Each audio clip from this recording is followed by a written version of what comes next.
మన తండ్రి కుమార పరిశుద్ధాత్మ దేవునికి వందనాలు స్తోత్రాలు చెల్లించుకుంటూ ప్రియమైన దేవుని బిడ్డలారా, మీరందరూ దేవుని కృపలో క్షేమంగా ఉన్నారని మేము నమ్ముతూ దేవునికి వందనాలు చెల్లించుకుంటున్నాము. ఈ దినమందు పుట్టిన దినములు, వివాహ దినములు జరుపుకుంటున్న వారికి దేవుడు ఆశీర్వాదం ఇచ్చి కాపాడాలని, సంవత్సరాది నుండి సంవత్సరాంతం వరకు దేవుని కనుదృష్టి మీ మీద ఉండాలని మేము ప్రార్థన చేస్తున్నాము. వాక్యాలు వినండి, షేర్ చేయండి, సబ్స్క్రైబ్ చేయండి, లైక్ చేయండి. దేవుని కృప పొందండి. దేవునికి మహిమ కలుగునుగాక. దేవుడు ఈ దినమందు మనకిచ్చిన వాక్యము కీర్తనల గ్రంథం నుండి 50వ కీర్తన 14వ వచనం 15వ వచనం చదువుకుందాం. దేవునికి స్తుతి యాగము చేయుము, మహోన్నతునికి నీ మొక్కుబడులు చెల్లించుము. ఆపత్కాలమున నీవు నన్ను గూర్చి మొరపెట్టుము, నేను నిన్ను విడిపించెదను, నీవు నన్ను మహిమపరచెదవు. దేవుడి వాక్యం ద్వారా మనల్ని దీవించునుగాక.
దానియేలును సింహపు బోనులు కాపాడినది నీవే కదా.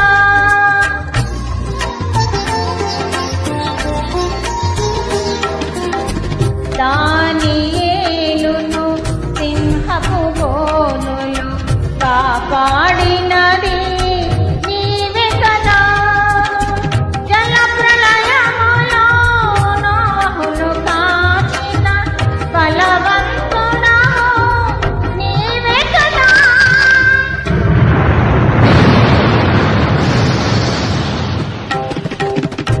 జల ప్రళయములో నోహును కాచిన బలవంతుడవు నీవే కదా.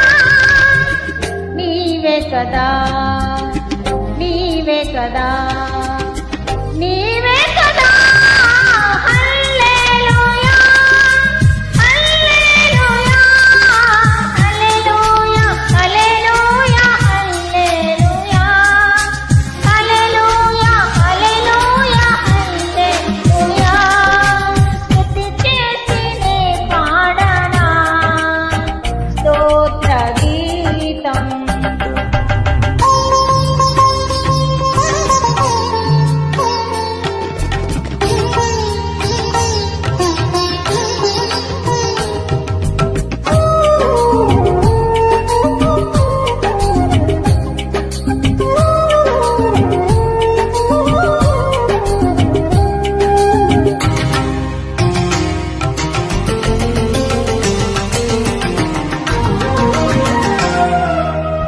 సమరయ శ్రీని కరుణతో బ్రోచిన సచ్చరితుడవు నీవే కదా.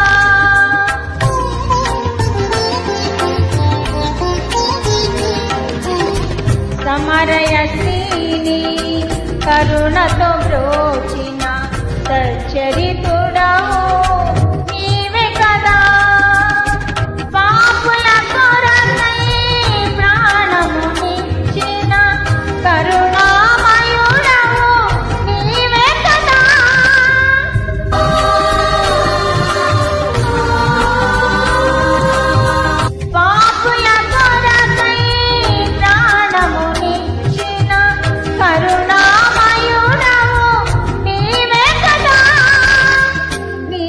కదా నీవే కదా నీవే కదా హల్లెలూయా హల్లెలూయా హల్లెలూయా హల్లెలూయా హల్లెలూయా హల్లెలూయా హల్లెలూయా హల్లెలూయా స్తుతి చేసినే పాడనా స్తోత్ర గీతం భజించినే పొగడనా స్వామి స్తుతి చేసినే పాడనా స్తోత్ర గీతం హల్లెలూయా హల్లెలూయా హల్లెలూయా హల్లెలూయా హల్లెలూయా హల్లెలూయా హల్లెలూయా హల్లెలూయా స్తుతి చేసినే పాడనా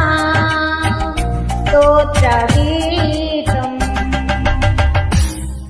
దేవుడి దినమందు మనకి వాగ్దానం చేస్తున్నారు, నీకేమైనా ఆపత్కాలం వస్తే నాకు మొరపెట్టుము, నేను నిన్ను విడిపిస్తాను అంటున్నారు. దానికి ముందుగా మరి ఒకటి చెబుతున్నారు, ఏమని అంటే నువ్వు స్తుతియాగము చేయము అంటున్నారు, మహోన్నతునికి నీ మొక్కుబడులు చెల్లించుము అంటున్నారు. ఈ రెండు మనము చేయాలి.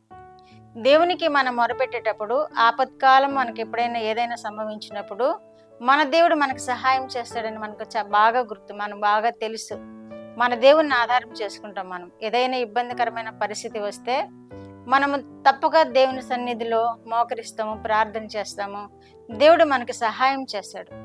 ఆపత్కాలంలో రాకుండా ఉండాలి అన్నా, ఒకవేళ ఏదైనా ఇబ్బందికరమైన పరిస్థితి వచ్చినా దేవుని కృప మనకి తోడుగా ఉండాలన్నా మనం ముందుగా ఏం చేయాలంటే దేవునికి స్తుతియాగము చేయము అంటున్నారు వాక్యంలో.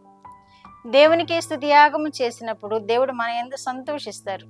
ఆయన కోరుకునేది అదే. మన బలులు కోరుకోవట్లేదు, మన మొక్కుబడులు కోరుకోవట్లేదు, మన నుండి ఏమీ ఆశించరు దేవుడు. ఆయనను మహిమోన్నతుడు గనక ఆయన మహింపరచాలి, ఆయనకు స్తుతి చెల్లించాలి, ఆయనను ఘనపరచాలి, స్తుతి యాగము చేయము అంటున్నారు. అందుకని స్తుతిని యాగముగా చేయాలి. మనం నిరంతరము స్తుతి చేస్తూ ఉండాలి. అప్పుడు దేవుడు మన యందు ఆనందిస్తాడు, దేవుడు మనకి ఆశీర్వాదాలు ఇస్తాడు, మనల్ని దీవించడానికి మాత్రము వెనుకడుగు వేయరు.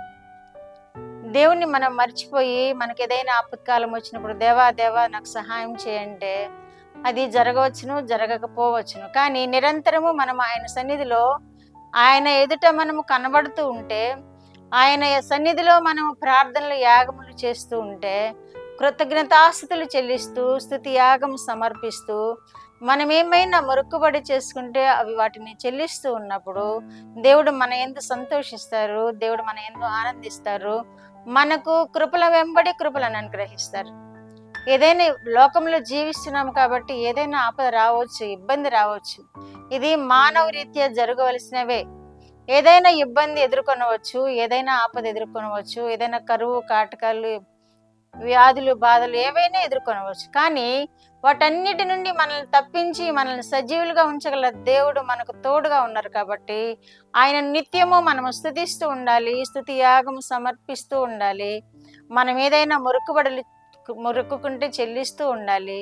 అప్పుడు దేవుడు మనం పిలిచిన వెంటనే పలుకుతారు. ఎందుకంటే మనం ఆయన జ్ఞాపకం చేస్తున్నాం కదా. మనం స్తుతి చెల్లిస్తూ మన స్తుతి ద్వారా ఆయనకు మనము జ్ఞాపకం ఉంచుతున్నాం మనల్ని. కనుకనే వెంటనే మనకి జవాబు ఇస్తారు. ఏదైనా ఇబ్బందికరమైన పరిస్థితి ఉంటే తప్పకుండా దాని నుండి మనల్ని తప్పిస్తారు.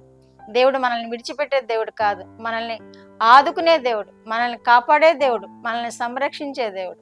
మన కోసమే కదా ఆయన దినమెల్ల ఎదురు చూస్తూ ఉన్నారు అని వాక్యాలు తెలియజేయబడుతుంది. కాబట్టి మనము ఆయనను స్తుతి చేద్దాము, మన స్తుతి యాగం ఆయనకి సమర్పిద్దాము, మన ఇబ్బందులన్నిటి నుండి విడుదల పొందుదాము, ఆయనను మహింపరుద్దాము. దేవుడు మనల్ని దీవించును గాక. ప్రార్థన. మా దేవా, మా ప్రియ పరలోక ప్రభువా, మీ పరిశుద్ధ పాదములకు వందనాలు, స్తోత్రాలు. మా రక్షకుడా, మా విమోచకుడా యేసుక్రీస్తు దేవా, పరిశుద్ధాత్మ దేవా, స్తోత్రములు. ఈ సమయంలో మీరు ఇచ్చిన వాక్యము కొరకు స్తోత్రములు. వినిచిన బిడ్డలని మీ పాదముల యొద్ద సమర్పించుకుంటున్నాము నాయన. వారి నిమిత్తమై ప్రార్థన చేస్తున్నాము, సహాయం చేయండి.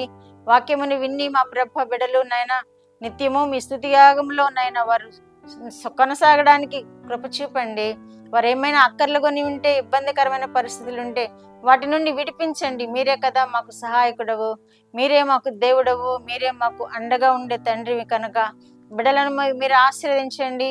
మీ వైపు చూసి మీ వైపు నైనా సహాయం కోరుతున్న వారికి మీ సహాయం అందించి మీరే మహిమ ఘనత ప్రభావాలు పొందుకొనమని, కుటుంబాలను మీరు ఆశీర్వదించమని యేసుక్రీస్తు వారి పేరిట ఈ మనవులు మీ పాదముల యొద్ద వేడుకుంటున్నాను పరమ తండ్రి. ఆమేన్.